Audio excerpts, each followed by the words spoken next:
semuanya. Ketemu lagi sama AA dan Ete. Oh, coba kuping kalian ada yang aneh? Enggak ada yang aneh. Ini ngomongnya agak aneh.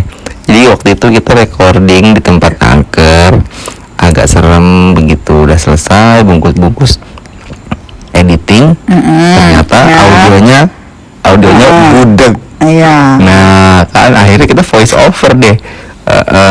Kita mau bahas apa sih? Kita mau bahas tentang kuliner.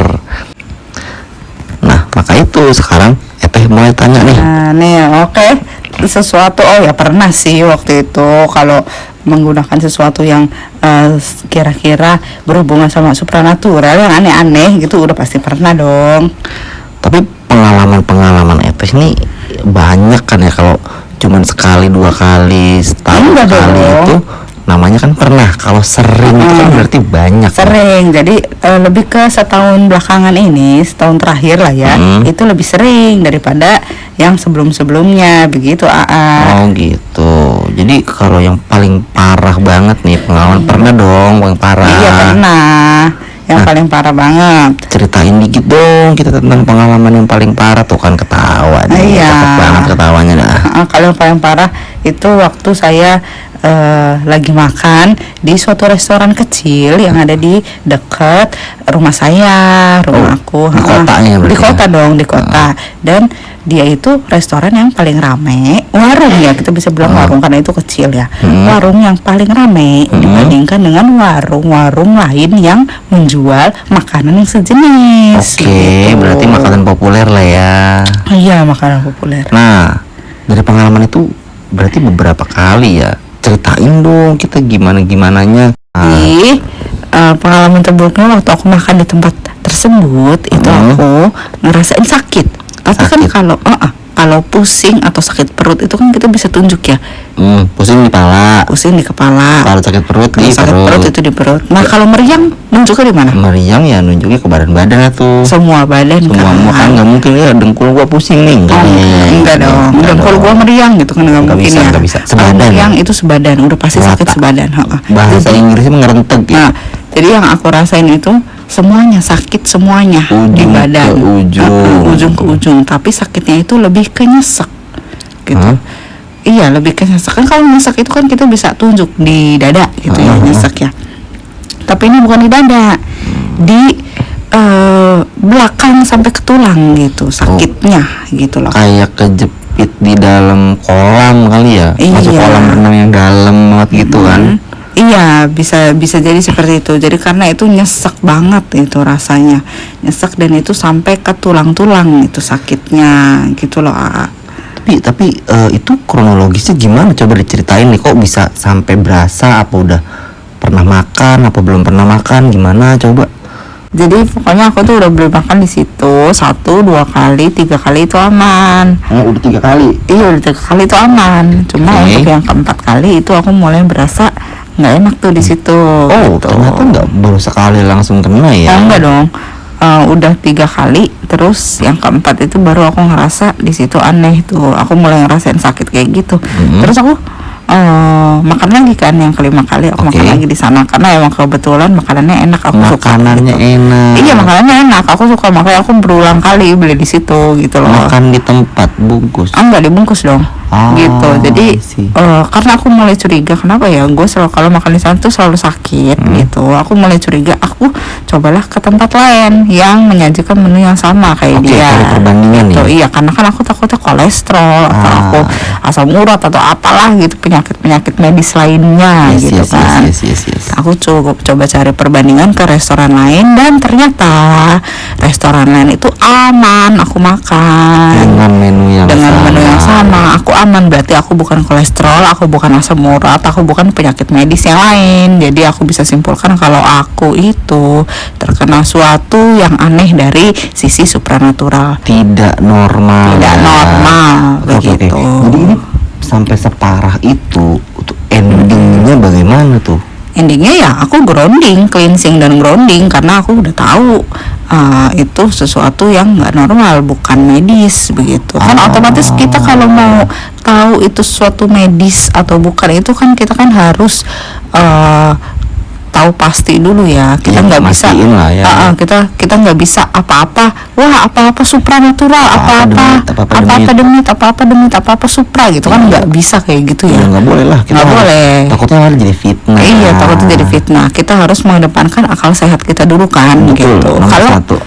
kalau segala sesuatu yang normal itu udah mentok, kita barulah kita bisa bicara ke ranah supranatural gitu. Dan ternyata setelah yang keempat kelima kali makan itu, ya ternyata kenanya nih supranatural. kenanya supranatural begitu. Jadi aku melakukan grounding dan cleansing Grounding pada ahlinya.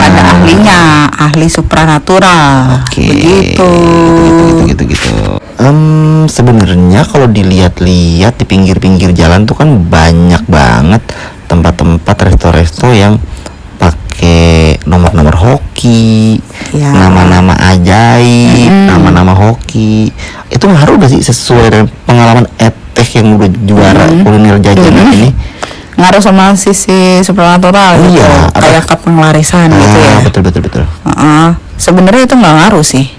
Jadi survei membuktikan. Survei membuktikan bahwa itu tidak pengaruh. Jadi semua yang pakai restoran, misalnya restoran 99 gitu misalnya, atau restoran 72 gitu misalnya, itu nggak semuanya pakai angka hoki atau penglarisan gitu. Karena yang aku ceritain tadi itu, restoran yang aku makan tadi itu yang membuat aku sakit itu tidak memakai angka restoran, tidak ada angkanya. Jadi ini gitu. pure berdasarkan pengalaman Ete ini, survei membuktikan mulai dari Cilodong sampai Bagogan. Ya, itu nggak semuanya yang pakai angka itu, nggak pakai penglarisan, nggak semuanya yang pakai penglarisan. yang pakai penglarisan itu Pakai angka-angka hoki. pakai angka hoki, begitu loh. Oh gitu. Nah, balik lagi ke pengalaman Eteh nih, bener-bener nih, pengalaman kuliner yang luar biasa perlu dibagiin nih buat para penonton kita nih. Jadi sepanjang rekor nih dari beberapa tempat yang pakai penglarisan, pakai aura booster, itu apakah semuanya jahat? Apakah semuanya mengganggu? Apa semuanya merusak sifatnya sih sebenarnya? Menurut aku ya, pengalaman aku ya, kalau yang lain nggak tahu ya, ini pengalaman aku pribadi. Menurut aku sih nggak semuanya itu yang pakai penglarisan itu ke arah yang negatif ya, ke arah yang jelek. Karena penglarisan itu kan juga ada beberapa jenisnya ya. Ada yang sistemnya hanya menaikkan pamor, ngebooster aura positif, bikin betah doang. Iya betul, yang bikin orang-orang betah, bikin balik lagi, bikin wah kayaknya menarik nih restorannya gitu, wah kayaknya enak nih gitu, kayaknya gitu. Jadi pokoknya orang masuk dulu, makan dulu gitu. Tapi yang ini tapi ada juga penglarisan yang pakai sistem yang tidak dilarang lah ya, itu contohnya kayak yang membuat rezeki orang lain gitu terganggu. Contohnya ya, misalnya kok dia semenjak ada restoran ini dagangan gue yang tadinya rame jadi sepi ya. Ada yang mendadak basi gitu. Restoran tetangga mendadak basi, restoran ini kok jadi rame terus ya gitu. Tuh ada tuh, itu kan yang negatif ya, yang dilarangnya. Tapi gitu. ini rumah makan yang kita obrolin ini, dia dibungkus dan di tempat itu endul. Itu enak. Oh berarti good ya. Good. Jadi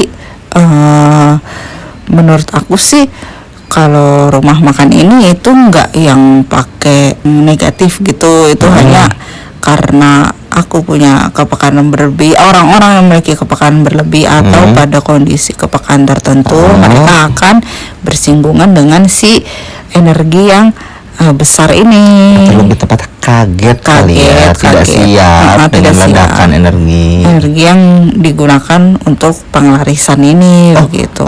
Dan ini berasa banget itu di rumah dan udah dimakan dong berarti. Udah dimakan itu tetap enak. Dimakan tetap enak, tapi habis enak baru berasa sakit. Gitu. Oke. Jadi bener ya bahwa yang namanya penglarisan itu enggak semuanya merusak, enggak semuanya nipu masakan yang makan di tempat enak banget terus dibawa pulang jadi enggak enak.